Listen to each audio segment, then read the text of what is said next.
Revelations.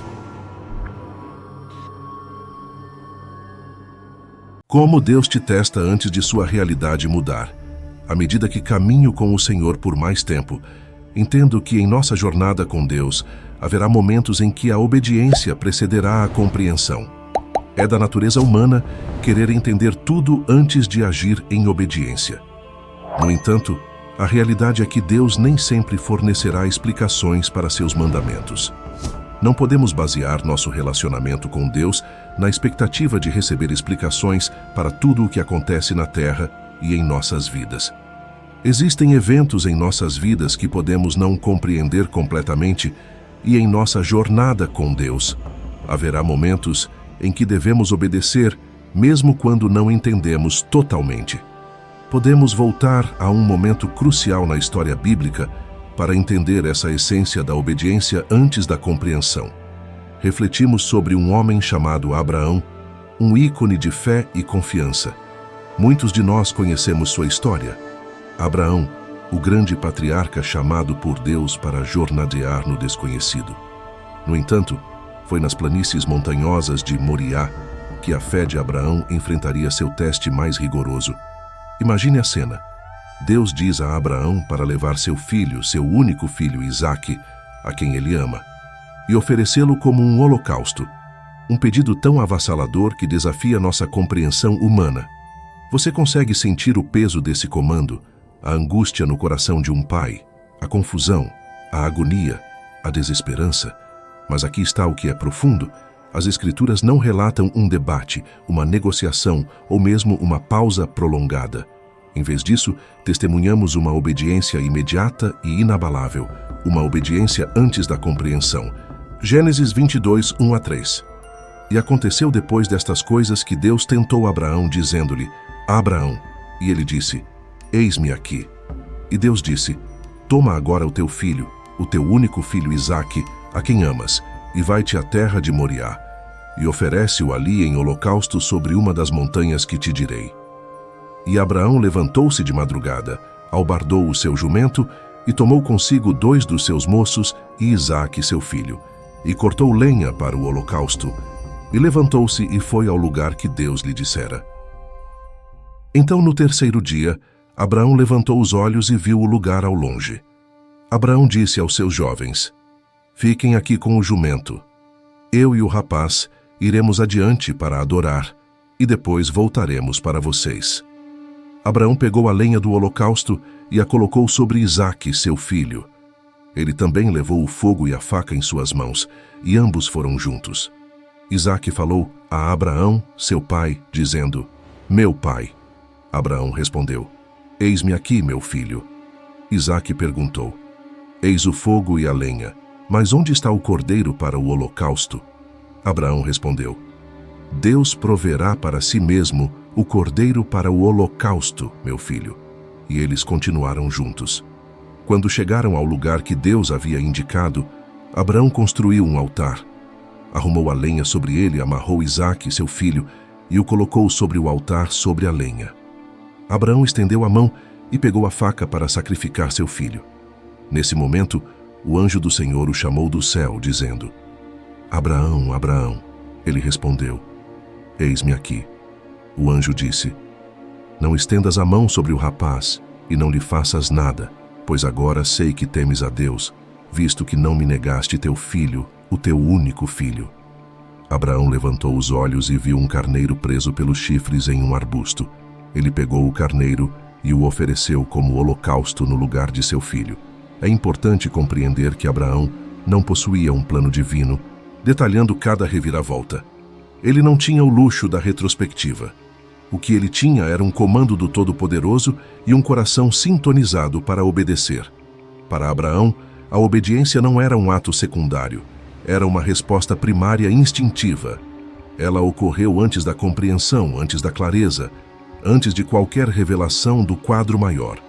No entanto, neste ato de obediência, quero mostrar-lhes a verdadeira fé bíblica. Gênesis 22, 4, 5. Nos apresenta um cenário dilacerante. Deus ordena a Abraão que sacrifique seu amado filho Isaque. No entanto, a resposta de Abraão: Eu e o rapaz iremos adiante para adorar e depois voltaremos para vocês. É de confiança suprema. Que fé impressionante! Deus acabara de pedir a ele que fizesse o impensável, mas a declaração de Abraão sugere uma esperança, uma crença, uma confiança em algo maior. Abraão não estava declarando cegamente que ele e seu filho voltariam. Em vez disso, ele estava falando de uma profundidade de fé, refletindo sua confiança inabalável no plano de Deus e em sua promessa.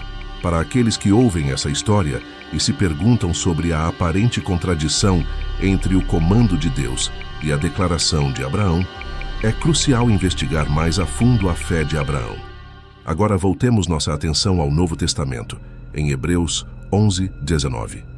A Escritura ilumina a mentalidade de Abraão, registrando que ele acreditava que Deus era capaz de ressuscitá-lo, mesmo dos mortos, e de certa forma ele recebeu Isaque de volta.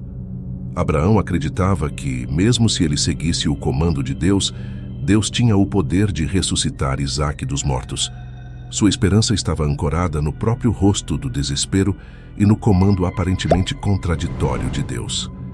Abraão se manteve firme em sua fé inabalável, acreditando em um Deus da ressurreição, um Deus da vida e um Deus do impossível. Isso não é apenas uma lição sobre o passado de Abraão, mas uma mensagem para o nosso presente. Cada um de nós enfrentou ou enfrentará momentos em que a vontade de Deus e nossa compreensão parecem estar em desacordo. Existem momentos em que os comandos de Deus, seus caminhos, seus planos para nós, podem parecer desafiadores, talvez até insuperáveis.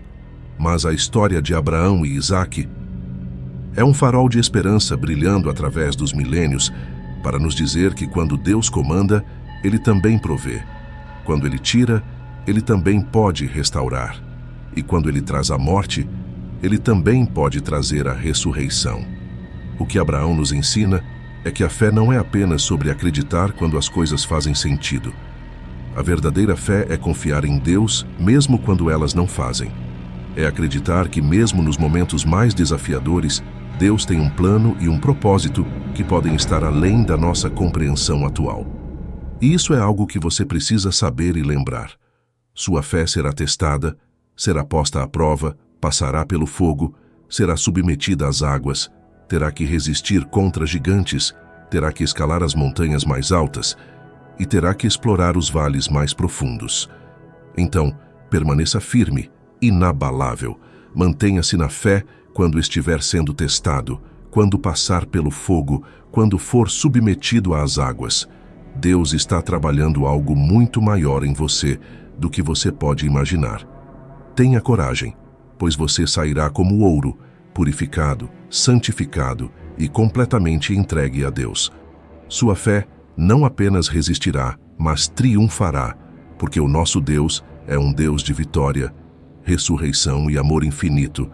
Deuteronômio 29:29 diz: As coisas secretas pertencem ao Senhor, nosso Deus, mas as reveladas nos pertencem, a nós e aos nossos filhos, para sempre, para que possamos cumprir todas as palavras desta lei. A Bíblia afirma que as coisas secretas pertencem a Deus, há coisas que nunca saberemos, fatos que nunca descobriremos. Eu acredito que em nossas vidas pessoais há segredos de Deus que desconhecemos, mas Ele sabe. Se algo está acontecendo em sua vida e você está perguntando a Deus: Deus, por que isso está acontecendo comigo? Eu quero saber por que isso está acontecendo na minha vida. Como você pode permitir que isso aconteça comigo? Às vezes nos vemos lutando com esse mistério porque Deus não nos revelou o seu propósito. Você olha para a sua vida e se pergunta como chegou à fase em que está, mesmo após tantas batalhas que enfrentou. Você olha para a sua vida e não consegue explicar o que tem acontecido. Mas Deus está lhe dizendo: não se preocupe, eu estou com você. Este é o momento de começar a confiar em Deus. É o momento de aceitar os planos de Deus em sua vida. Não importa o que você esteja enfrentando, saiba que há coisas que somente Deus sabe sobre você, e você não precisa saber nada sobre isso, apenas seguir com fé. Há muitos filhos de Deus que clamam e dizem: estou fazendo tudo o que posso, mas estou falhando. Sinto como se o mundo estivesse contra mim e não quero tentar novamente. Por que, Deus, isso está acontecendo comigo? Tempestades estão soprando sobre mim. Tantos desafios estão surgindo e sinto como se você me tivesse abandonado. Deus, quero conhecer as coisas secretas da minha vida. Quero que você me diga por que, Deus, por que isso está acontecendo comigo. E tudo o que Deus está dizendo a você hoje é: confie em mim, não vou falhar com você. Confie em mim, nunca te abandonarei. Confie em mim, nunca te deixarei. Confie em mim, prometo que estarei aí para você. Não importa a dificuldade da vida que você está enfrentando. Não importa o que o inimigo trouxe contra você. Não importa o que o diabo fez a você. Eu estarei com você, nunca te deixarei nem te abandonarei. Eu sou o mesmo Deus que falou a Moisés na sarça ardente. Eu sou o mesmo Deus que disse a Moisés: eu sou o que sou. E isso significa que serei o que você precisa que eu seja. Quando você precisar que eu seja. Quando você precisar de um advogado, serei seu advogado. Quando precisar de um médico, serei seu médico. Quando precisar de um irmão, serei seu irmão. Então, eu pergunto a você hoje, meu amigo, por que você não confia em Deus? Algumas coisas devem ter acontecido com você. E você está dizendo: Deus, por que eu? Houve eventos que ocorreram em sua vida, e você não consegue entender esses acontecimentos. Não precisa se preocupar com essas coisas. Você pode simplesmente confiar em Deus. Deus nunca falhou ninguém, e não está prestes a começar a falhar com você hoje. Confie nele. A Bíblia diz em Romanos 8:28, e sabemos que todas as coisas cooperam para o bem daqueles que amam a Deus, daqueles que são chamados segundo o seu propósito. Esta é a palavra do Senhor para você. Isso é o que Deus quer que você siga. Não importa a condição atual e que você não consiga entender nada do que está acontecendo, Deus quer que você confie nele. Ele requer a sua fé. Ele precisa que você acredite nele de todo o coração. Não deixe que sua situação atual desvie o seu foco de Deus. A razão pela qual muitas pessoas falham e continuam a falhar é que se afastaram de Deus. Não confiam mais no seu processo. Pensam que podem depender exclusivamente do seu entendimento. A realidade é que o conhecimento humano pode falhar em tempos de dificuldade e apenas aqueles que confiam no Senhor permanecerão firmes. Você está colocando sua confiança no Senhor quando Ele instrui você a agir? Você segue sem hesitação? Deus só revelará o que Ele considera necessário. O resto fica com Ele. Ele simplesmente pede a sua confiança. Eu acredito que muitas vezes, quando Deus nos oculta certas informações, é para o nosso benefício. No tecido da vida, são frequentemente os fios da incerteza entrelaçados com as cordas da fé que criam os padrões mais bonitos.